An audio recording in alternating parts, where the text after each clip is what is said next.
Salute to Joey Bada's new song, Pardon Me, produced by Arsonists of the HEATMAKERZ. Fire track, as far as the production goes, you know, I like the energy, soulful, energetic, typical HEATMAKERZ. And I think that it fits Joey's approach perfectly. I like the record. I think the highlight of the song happens to be the chorus or the hook. That's money. Well written, nice flow, direct. You know exactly what he's speaking of. Now let's get down to what everybody else is speaking about. And here's my thing. Why does Joey have to say anybody's name? Why? If you listen to lyrics, you know exactly who he's talking about. And those individuals that he's speaking on know that he's talking about them. So why does he have to say everyone's name on the track? I get it, we all love battle rap, but sometimes the subliminals, the indirect joints, when you got to go back and listen, actually listen to music, and not allow the aim to be, you hear a name, then you run to the comment section and talk about it. No, gotta listen, catch the jabs, the nuances, the subtleties. Now, is it a perfect record? No, but I don't feel like he has to say everyone's name who decided to throw a response or a rebuttal at him. Because a lot of people want him to say names per se because they benefit from it. He says your name, now gives you the opportunity to crash out and continuously write response records time and time again. That's what they really want. So it's not so much that he's not saying names that they upset with. It's the fact that people want the continuous loop of non-stop responses and replies, because in hip hop right now, we seem to be addicted to beef. Another thing after listening to this record, listen, let's kill all these corny narratives about East Coast, West Coast. That's antiquated. That went out the building or jumped out the building or was put to rest during the Vibe magazine era. This ain't East Coast, West Coast, not at all. I get that gets you views and clicks and people love that energy. It's just not the case. It don't even have that energy. It's a couple of rappers throwing jabs at each other. Nothing more, nothing less. Let's kill the whack narratives. But I guess the thing that puzzles me the most is that people acting like Joey not that guy. Like he hasn't paid his dues, like he hasn't been in the game for well over a decade. Why are we acting like he's some dude that doesn't have any sense of accomplishment or success? He's hip hop through and through. He may not be responding and saying names like you want him to say. We don't even know his aim or his objective. Maybe he just putting out records. Once again, I'm from an era where people throw jabs and subs and stuff like that. Everything don't gotta be this world-class rollout of diss records. When I'm speaking about your fam and I'm saying your name, sometimes it's just to let you know I'm here. That's it. It's nothing more, nothing less. I think that we expecting too much. Let him cook, let him do his thing. I'm just happy he rapping, he energetic about doing it. Some people leave hip-hop, start acting, and never get that energy back. As a fellow New Yorker, I'm excited to see the young man still enthusiastic about hip-hop. And you should be too. So kill the narratives, just listen to the song.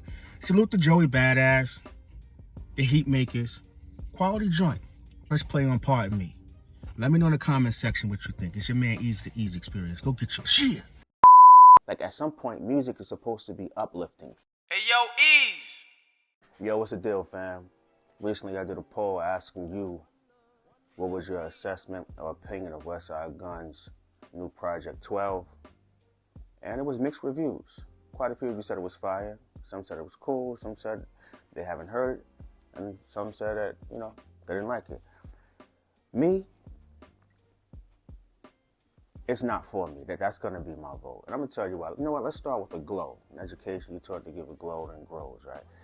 I love the fact that he provides opportunity, right? You can never front on that, whether it's producers, MCs, people from around his way, his environment. He does provide opportunity. I will give him that. But musically, I'm at the point to where I don't think I'm not mentally in the same space as the individual he gears his music towards. And that's no knock to anyone. I just don't be in that space. Like, I like songwriting. Sometimes this music just sounds like a bunch of random verses thrown together. Like, sometimes it's not even conceptually driven. It's just rapping for the sake of rapping. And it's funny because I was speaking to one of my colleagues one day, and we both were in agreement that Westside probably doesn't have any songs available because it's starting to sound like everything is a hard drive dump. He literally just puts out everything, it just sounds like. Because these projects are not cohesive. Now, hear me out. Some people don't like drumless tracks. I happen to, I'm on the fence with it. Like, I love drums. Like, but if this is what you like, that's cool. But it's starting to sound like there's a cheat code in a sense, right? Because drums are the foundation. So in order to be an effective rapper, to work around the drums, you have to have what is called a pocket. Not just flow, pocket, finding that spot, that sweet spot, and getting there, right? Staying there. Without drums, you can just throw a bunch of words together in a stanza or a bar. And as long as you get back before the one or the loop ends, you'll be fine. And that's what it sounds like. It just sounds like a bunch of laziness. I know a lot of you are going to say, yo, Eeze, yo, you being too hard on Westside. Okay, but he literally has a song, the opening track on this project, where he's calling himself the GOAT. He's put those expectations on himself. It's not just me making this up. He says that's constantly, and people follow behind it. And I don't understand, there's much better MCs, there's much better MCs with better ears. Just because we coin phrases like curator doesn't mean that it's the absolute truth. The quality of the music isn't there. It's like reminiscent of, like, even when I was younger, I was big on mixtapes. But even then, I would get tired of just hearing dudes rap for the sake of rapping. I wanted albums. His projects are starting to sound like mixtapes where it's just a bunch of verses. But there's no songwriting. Goats can write songs. Like, I just, maybe it's me. Because the last couple of projects he put out, I wasn't digging them. I really wasn't. I don't hear the maturity. It's the same old subject matter. Like, at some point, music is supposed to be uplifting. Think about all your favorite MCs. Even if they talked about negative things, you would get that uplifting song or that uplifting feeling from the music periodically. When I listen to this project, I just negativity. Moving weight and this, but that's not what hip hop is all about. It gotta be much more than that when you're calling yourself a GOAT. Now, granted, we are allowed to like what we like, you know what I'm saying? Like, even on this album, I will give them credit for it. But what's that? Health Science. I think that's fire. That's fire. That's fire, absolutely. Texture of the sample, unique drums, you know, that was quality production, and that's something I can possibly listen to again, or even add to a playlist maybe, you know what I'm saying? But I don't know. For all the excuse makers out there that love to say things like, yo, they underground, yo, this the underground hip hop, yo, this the real. Let's not forget that these dudes unsuccessfully attempted to cross over and go mainstream. Yes, they did try it.